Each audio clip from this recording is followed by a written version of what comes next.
को लाइक करें, हमारे चैनल को सब्सक्राइब करें और बेल आइकन जरूर प्रेस करें हमारी न्यू वीडियो सबसे पहले देखने के लिए। आप लोग यहाँ तशरीफ़ लाए, आपका शुक्रिया। देखिए, आज हैदराबाद इंसानी हमदर्दी के तहत जो यहाँ 2 हादसा हुए थे और मैं ताख़ीर से आया और मैंने वहाँ पर भी लोगों से माज़रत की थी, माफ़ी मांगी थी और मैं आपके सामने भी अपने उस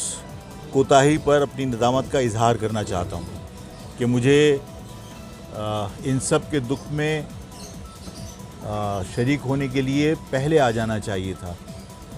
लेकिन यहाँ पर जिस तरह की सरगर्मी हफ्ता 10 दिन तक रही है और क्योंकि एक जमात ने रैली का एहतमाम किया था और उसके लिए कैंपिंग की जा रही थी तो ऐसी सूरत में मेरा यहाँ विज़िट कोई हालात में तुर्शी पैदा करता, उससे गुरेज करने की वजह से मैं कुछ दिन लेट हुआ। कि ये जो हुकूमत की नाअहली की वजह से, हुकूमत के इदारों की नाअहली की वजह से जो कीमती जाने गई हैं, उस पर हुकूमत को फौरी तौर पर नोटिस लेना चाहिए, ज़िम्मेदार अफराद के ख़िलाफ़ कार्रवाई की जानी चाहिए और हुकूमत मुतासरीन को मुनासिब मुआवजा दे, कंपनसेशन दे और जो लोग इस हादसे में जाँ बहक हुए हैं, हैस्को को पाबंद किया जाए कि हर उस घर से जहां पर हादसे में लोग जाँ बहक हुए हैं, उस घर से किसी एक फर्द को कम अज़ कम हैस्को में मुलाजमत दी जाए ताकि वो अपने घर की मोहतरम सहाफ़ी हज़रात, मैं सिर्फ़ और सिर्फ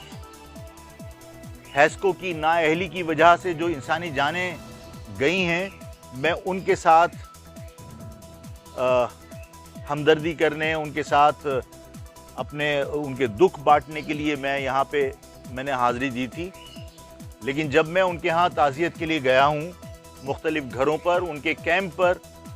तो मैंने जो इस शहर का हाल देखा है, उस पर भी मुझे हुकूमत से यही कहना है कि ये शहर पहली मर्तबा मैं नहीं आया, मेरा बहुत वक्त इस शहर में गुज़रा है और तंजीमी ज़िम्मेदारियों के हवाले से भी मैं मुस्तकिल इस शहर के अंदर सरगर्म रहा हूँ। ये शहर मेरा देखा भाला शहर है। आज मेरा विज़िट कई माह के बाद हुआ है, लेकिन इस शहर का जो मैंने हशर देखा है, उससे ऐसा लगता है कि इस शहर के साथ बाकायदा मुतासिबाना